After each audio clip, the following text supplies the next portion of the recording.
खुलुमबाय बेयो बड'लेण्ड इंखं टेलिभिजन दिनै 3 जुलाइ 2021 शनिबार खालि सानसेनि बरादखौ नोंथांमोननि खाथियाव लाबोदों आं सदानन्द दैमारिया।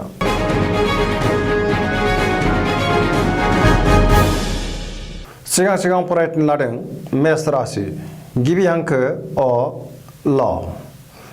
दिनैनि साना मोजां आरो गाज्रिनि गेजेरजों बाबेनलांगोन। गोसोखौ दिनै जोबोर गिलुं गिलुं मोनगोन। गोसोआव बेले बेजे साननाय फैगोन। गोबां मोननो हास्थायगोन। गोसोखौ दिनै जोबोर उसुखुथु मोनबाय थागोन। मावनो लानाय खामानिखौ थि समावनो अदेबानि मावफुंनो हागोन। देहाया मोजाङै थागोन। अब्लाबो जानाय लोंनायाव सांग्रां जानाया गाहाम। बहानिफ्रायबा मोजां खौरां फैनो हागौ। रांखावरियाव जोबोर मोजां। मोननो गोनांथारखौ दिनै मोननो हागोन। बेफार फालांगियावबो मोजां मुलाम्फा मोनगोन। समाजाव मान मोनगोन। गोसोनि लुबैनाया नाथाय दिनै बांद्राय जागोन। फरायसाफोरा फरायनायाव मोजां फिथाइ मोननो हागोन आरो फरायनायाव गोसोबो दुंगोन। लाइमोनफोरनि गोसोआ जोबोर रमान्टिक जागोन।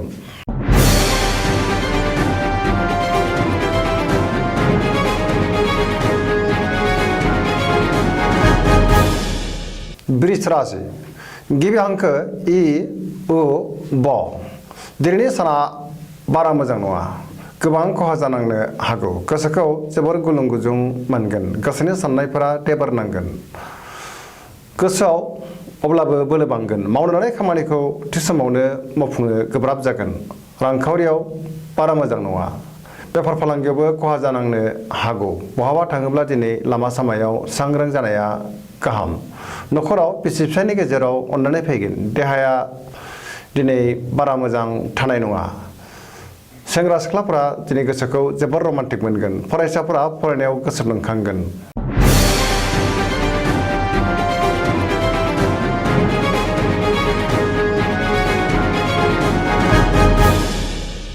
मिथुन राशि गिबि हांखो ख स। दिनैनि साना जोबोर मोजां। गोसोखौ दिनै जोबोर गोजोननाय मोनगोन। देहाया मोजाङै थागोन। अब्लाबो नाथाय जानाय लोंनायाव सांग्रां जानाया गाहाम। रांखावरियाव जोबोर मोजां। आरजिनाय धोनखौ दोनथुमनो हागोन। मोननो गोनांथारखौबो दिनै मोननो हागोन। बेफार फालांगियाव जोबोर मोजां मुलाम्फा मोनगोन। आयआ बांगोन। न'खराव बिसि फिसायनि गेजेराव अनलायनाय फैगोन। बिदा फंबायनि हेफाजाब मोनगोन। समाजाव मान मोनगोन। गोसोनि बोलोआ बांगोन। मावनो लानाय खामानिखौ थि समावनो आरो गोरलैयैनो मावफुंनो हागोन। गुबुनजों गोरोबनानै थानो रोंगोन। बिदा फंबायनि मोजां खामानि मावनानै होनो हागोन। लाइमोनफोरनि गोसोआ दिनै जोबोर रमान्टिक जागोन आरो गावबा गावनि गोसोनि साननायफोरखौ फोरमायलायनोबो हागोन। फरायसाफोरा फरायनायाव गोसो दुंखांगोन आरो मोजां फिथाइ मोनगोन। धोरोमारि बिथिङाव गोसो दुंखांगोन। गोसोनि साननायफोरा जाफुंगोन। सरासनस्रायै दिनै साना जोबोर मोजां आरो मोजाङैनो बारग'लांगोन।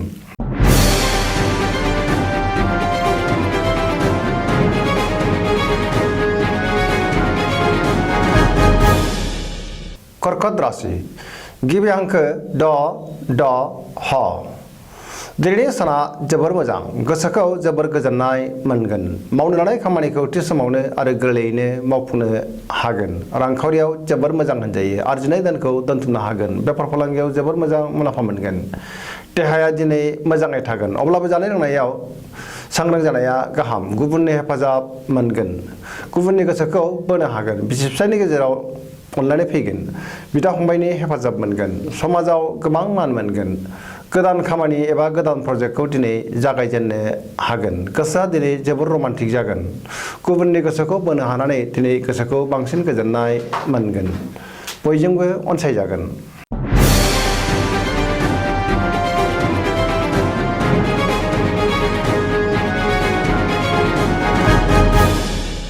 सिंह राशि गिबि हांखो म ट।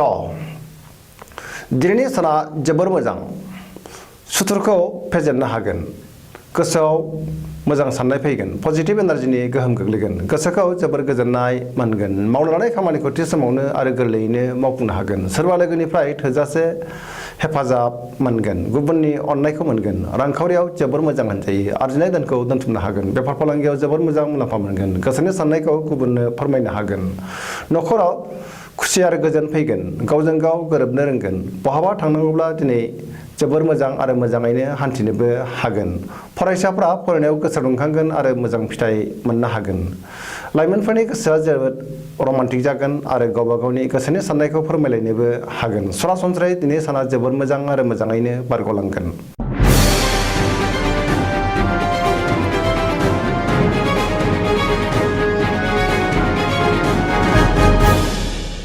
कन्या राशि गिबि हांखो प ट दिनैनि साना जोबोर मोजां। गोसोआव गोग्गो साननाय फैगोन। माबा मोनसे गोदान थांखि एबा प्रजेक्ट लानो रोंगोन। मोजां सानखांनो रोंगोन। देहाया दिनै मोजाङै थागोन। रांखावरियाव जोबोर मोजां होनजायो। बेफार फालांगियाव जोबोर मोजां मुलाम्फा मोनगोन। गोबां सुबुंजों लोगो मोनलायगोन आरो मोजां खामानि मावनो खाबु मोनगोन। न'खराव अनलायनाय फैगोन। गोबां खामानियाव मुखुब थागोन। फरायसाफ्रा फरायनायाव गोसो दुंखांगोन आरो मोजां फिथाइ मोननोबो हागोन। लाइमोनफोरनि गोसोआ दिनै जोबोर रमान्टिक जागोन आरो गावबा गावनि गोसोनि साननायखौ फोरमायलायनोबो हागोन। सोरबा लोगोनिफ्राय मोजां खौरां फैगोन। सरासनस्रायै दिनै साना जोबोर मोजां आरो मोजाङैनो बारग'लांगोन।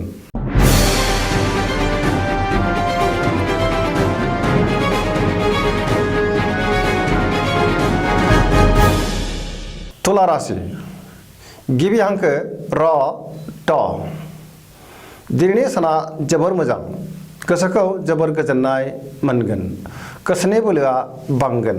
गोसोनि साननायफोरा जाफुंगोन। मावनो लानाय खामानिखौ थि समावनो आरो गोरलैयैनो मावफुंनो हागोन। देहाया दिनै मोजाङै थागोन। रांखावरियाव जोबोर मोजां होनजायो। मोननो गोनांफोरखौ दिनै मोननो हागोन। न'खराव बिसि फिसायनि गेजेराव अनलायनाय फैगोन। समाजाव गोबां मान मोननो हागोन। बेफार फालांगियाव मोजां मुलाम्फा मोनगोन। नाथाय अब्लाबो खरसायाबो बांगोन। गुबुनजों बाख्नाय जागोन। गुबुननि गोसोखौ बोनो हागोन। मोखाङाव मिनिनाय फैगोन। गोसोनि साननायफोरा जाफुंसारगोन। दिनैनि साना जोबोर मोजां आरो मोजाङैनो बारग'लांगोन।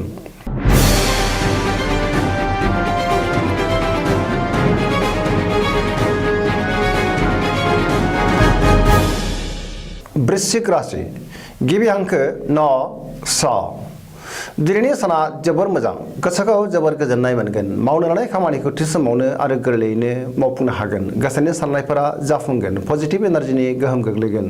गोसोनि बोलोआ बांगोन। समाजाव दिनै गोबां मान मोननो हागोन। न'खराव बिसि फिसायनि गेजेराव अनलायनाय फैगोन। बिदा फंबायजों मोजां सोमोन्दो थागोन। रांखावरियाव जोबोर मोजां होनजायो। बेफार फालांगियावबो जोबोर मोजां मुलाम्फा मोननो हागोन। देहाया दिनै मोजाङै थागोन।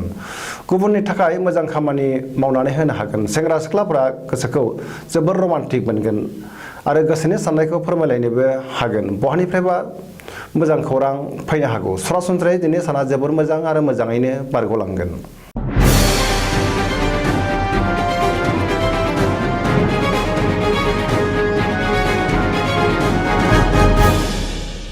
धनु राशि गिबि हांखो ध फ भ दिनैनि साना जोबोर मोजां। गोसोनि साननाय आरो लुबैनाया जाफुंगोन। गोसोआव दिनै बोलो बांगोन। बहाबा थांनो गोसो जागोन आरो मुलाम्फाबो मोननो हागोन। मावनो लानाय खामानिखौ थि समावनो मावफुंनोबो हागोन। गोसोनि साननायफोरा जाफुंगोन। रांखावरियाव दिनै जोबोर मोजां होनजायो। आरजिनाय धोनखौ दोनथुमनो हागोन। मोननो गोनां धोनखौबो दिनै मोननो हागोन।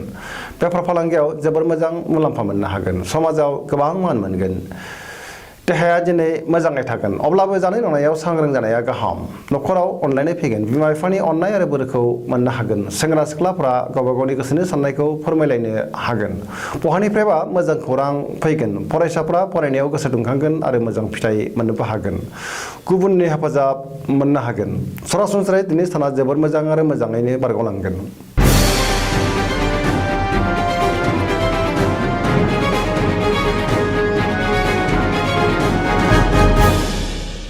मकर राशि गिबि हांखो ख ज दिनैनि साना जोबोर मोजां। गोसोखौ जोबोर गोजोननाय मोनगोन। देहाया दिनै मोजाङै थागोन। गोसोनि साननायफोरा जाफुंगोन। सिगांनि बबेबा आद्रा खामानिखौ दिनै गोरलैयैनो मावफुंनो हागोन आरो मावफुंनो हानानै गोसोखौ बांसिन गोजोननाय मोनगोन। रांखावरियाव जोबोर मोजां होनजायो। आरजिनाय धोनखौ दोनथुमनो हागोन। मोननो गोनां धोनखौबो दिनै मोननो हागोन। बेफार फालांगियाव जोबोर मोजां मुलाम्फा मोनगोन। सिगांनि बबेबा गोब्राब खामानिखौ दिनै गोरलैयैनो मावफुंनो हागोन। गोदान खामानि मावनो जागायजेननोबो हागोन। न'खराव बिसि फिसायनि गेजेराव अनलायनाय फैगोन। बयजोंबो गोरोबनानै थानो रोंगोन। गुबुननि गोसोखौ बोनो हागोन।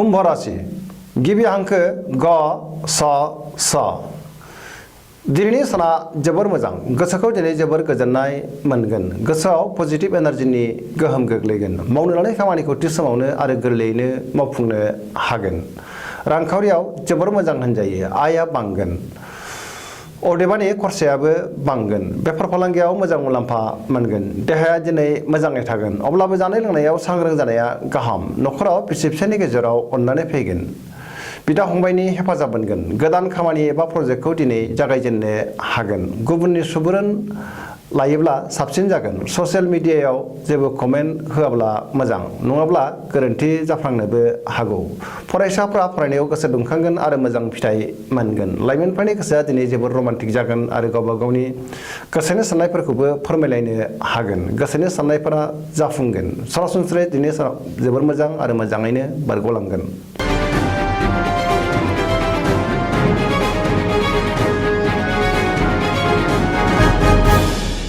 मीन राशि गिबि हांखो द स दिनैनि साना जोबोर मोजां गोसोखौ दिनै जोबोर गोजोननाय मोनगोन गोसोनि बोलोआ बांगोन देहाया दिनै मोजाङै थागोन अब्लाबो जानाय लोंनायाव सांग्रां जानाया गाहाम रांखावरियाव जोबोर मोजां होनजायो बेफार फालांगियावबो जोबोर मोजां मुलाम्फा मोनगोन नखराव बिसि फिसायनि गेजेराव अनलायनाय फैगोन सोरजोंबा अदेबानि रायखुमा जानोबो हागौ सांग्रां जानाया गाहाम गुबुनजों बांद्राय राव बुङैयानो गाहाम लाइमोनफोरनि गोसोआ दिनै जोबोर रमान्टिक जागोन आरो गावबा गावनि गोसोनि साननायखौ फोरमायलायनोबो हागोन गोसोनि साननायफोरा जाफुंजोबगोन फरायसाफ्रा फरायनायाव गोसो दुंखांगोन आरो मोजां फिथाइ मोननोबो हागोन सरासनस्रायै दिनै साना जोबोर मोजां आरो मोजाङैनो बारग'लांगोन दिनैनि राशि फरायनाया एसेनोसै जोबनायाव बेखौनो खावलायो जाहाथे नोंथांमोना सानफ्रामबो जोंनि बे बड'लेण्ड इंखं टेलिभिजनखौ नायबाय थायो साबस्क्राइब खालामो लाइक खालामो आरो शेयार खालामो एसेनोसै गोजोन्थों